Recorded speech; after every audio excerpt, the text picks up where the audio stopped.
Hello everybody, welcome back to 366 Days of Hope. My name is Pearl and I'm here to share our next topic, which is the most controversial mineral. And just letting you know, I am a personal trainer. I am not a medical doctor. And I'm just sharing the things that I have learned with all of you. So if you have any concerns about your medical situation, please talk to your provider. So let's jump right into it. And it is fluoride. So as I was doing my studies for fluoride, I was really shocked that it did not follow the same outline that most of all the minerals that I had been researching thus far. This one stumped me. And honestly, I don't think I can give a thorough process the way that I did before, where I would just tell you guys what the mineral is, what were the benefits, what happens if you have a deficiency, what happens if you have an excess of it, what type of things inhibit you from absorbing fluoride, what enables you to absorb fluoride, and what are the three, top foods. That's what I've been doing, guys, like to process through all of this. And as I was researching, I was shocked that since 2006, there have been over 180 case studies regarding fluoride and the negative effects of fluoridated water. And some of these studies were done in China, as many of the people tend to live in the same village for long extended periods of time. Most people don't travel outside. One, they either can't afford it, or two, they just tend to live in the same village. Okay, and so some of the case studies that were done, there was one particular one where they took 27 case studies and did a meta-analysis of them, and they discovered there was that fluoride actually affected neurological issues. It affected brain development. It affected thyroid, osteoporosis, IQ levels in kids. I mean, I was just blown away by this research, and I had not even grasped that the idea that fluoride, even though it was touted as an essential trace mineral, doesn't seem to play out as essential as it's being touted for. So one of the things I noticed is that they said, oh, it's good for your teeth, and that's why they fluoridated the water.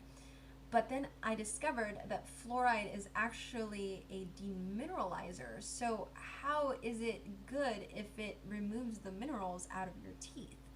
And one of the things that I discovered is that the only real main way in which your enamel breaks down, it's really what you eat. So what they discovered is that sugar is actually the culprit behind breaking down the enamel, because the enamel is quite strong. And the only way to break it down is that you have to change the pH level in your mouth. And the way that happens is that when you have sugar, you create bacteria, and the bacteria, like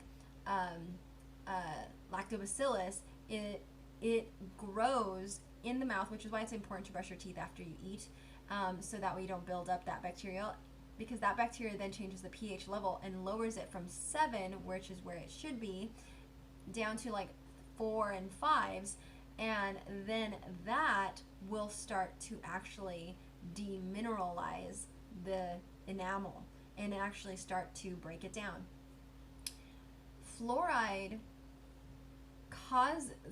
also does that same effect, in that it helps demineralize the bone. So it was just very confusing. It actually can cause what's called dental fluorosis.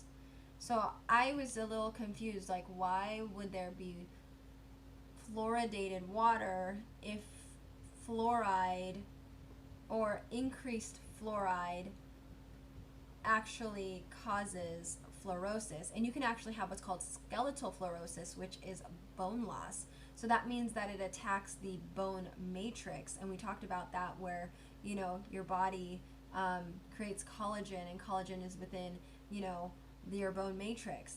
So it was just very surprising to me that this particular element is touted as being part of our trace mineral, as if it's an important one that we need to have. They say that it can be found in water, but when I started researching like where in food, like it comes from, there's not a lot of food, even though that it says that you can find it in like bran or in rye or oatmeal. You have such a small amount that's in those that it's near insignificant. So what I've found more of is that the toxic levels have much more drastic effect on us. And I will be sharing a couple of the researches that I found that I remembered to hang on to, because some of them, as I was going through, just doing my research, I didn't think about, oh shoot, I need to post this with the YouTube description. So nonetheless, I'm going to be posting some of them there in case you guys are interested in reading about it. But I have to admit, like, this one was really interesting, and majority of, like, if you're researching it, obviously being mindful of like who does the research, who's supporting it, because a lot of the ones that say, oh, there's a benefit, it's like some of these look like they were sponsored by a lot of like toothpaste companies. So I'm not certain as to why we have fluoridated toothpaste. But just a side note, I actually use charcoal, and I've been using charcoal and baking soda as the way to brush my teeth. You can use whatever you want, but that's personally what I've done for many years, and it's kept my teeth pretty strong. And also, when I didn't go to a dentist for almost like 5 years, when I finally went to one, I asked them, I said, so how bad is my teeth? And I said between a 1 and 10. She's like, oh, it's at a 1. And I was like, oh, really? I was like, that's awesome. And she asked me, well, when was the last time you were at a dentist? And I said 5 years. And so, like, I don't know. I actually didn't know too much about fluoride, honestly, until I started doing this research. But I'm kind of glad that I don't use fluoridated toothpaste for that, because that just seems like if it's already in the water, then you must get an excess of it. And another point that I ended up learning is that they said that you absorb 50% of the fluoride that you get from either the water. So that's got to accumulate, because it says that 95% of the fluoride is found in the bone and in the teeth. So still baffles me, because like in Europe, they don't even allow the fluoridated water. So I don't know, guys. This is just an honest review of the things that I personally have learned, and I'm just sharing it with you guys. You guys can take what I've shared however you please, but I'm going to go ahead and put what I've researched below, and you make the call, you make the judgment.